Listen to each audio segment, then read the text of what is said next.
Сәлем достар, мен бүгін сіздерге өте дәмді, өте тойымды және дайындалуы да өте оңай гүш нанның, яғни етті нанның рецептімен бөліскім келеді. Осындай өте әдемі, өте тойымды тағам. Ол үшін бізге ең алдымен ұн қажет. Ұнымызға тұзымызды, жұмыртқамызды салып, әдемілеп қамыр елейміз. Қамырымыз өте жұмсақ емес, өте қатты емес, орташа етіп елейміз.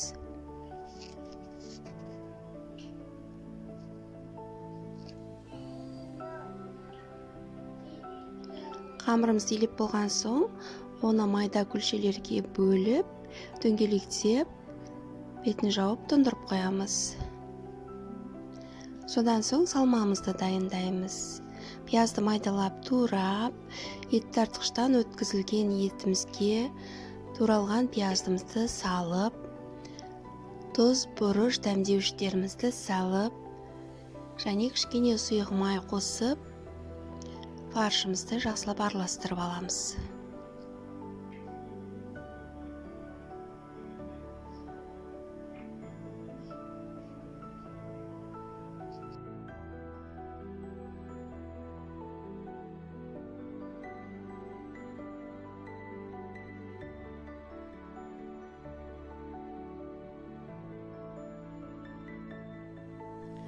Фаршымызды дайындап болғаннан кейін, демалып тұрған қамырымызды шетінен алып, жұқалап, әдемілеп, шелпек сияқты етіп жаямыз. Менде 8 штук қамыр болды. 8-ін бірден жайып алдым, жұқалап, әдемілеп, шелпек сияқты болады жұқалығы.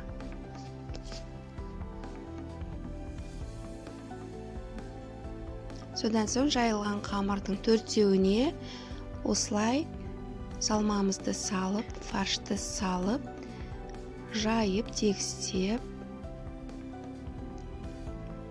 бетінен екінші қамырды жауамыз. Екінші қамырды жауып, шеттерін тегістеп, ішінде желін шығарып, қолмен басып-басып, сосын жиегін әдемілеп өріп шығамыз. Екі қамырды бір-біріне жабыстырып, өріп шығамыз.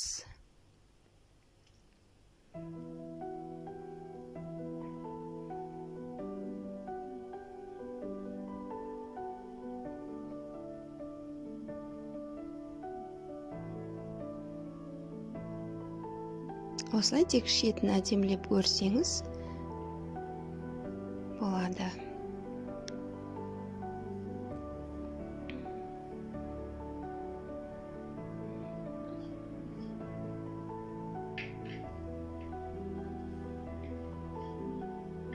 Сковородкамызды газға қойып, сұйық май құйып,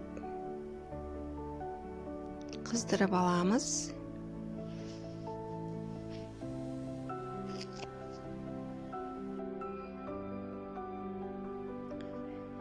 Қызып тұрған майға дайындап қойған қамырымызды екі жағын да әдемілеп қызартып қуырып отырамыз. Желпек сияқты етіп, бірінші бір жағын қуырып, содан соң екінші жағын аударып қуырып, 2 минутта қуырып аламыз. Осындай әдемі болып пісу керек.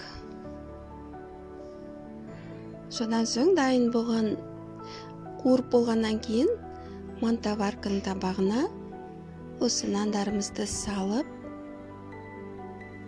тағда буға 30 минутқа қойып пісіріп аламыз.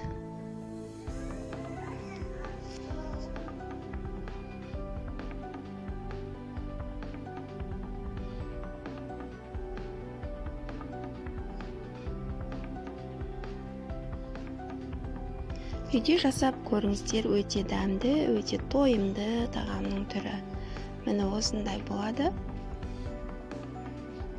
Достар, егер видеоларым ұнап жатса, подписаться етіп, қоңыраушаны басып, комментарий қалдырып, лайк басып кетіңіздер. Рахмет.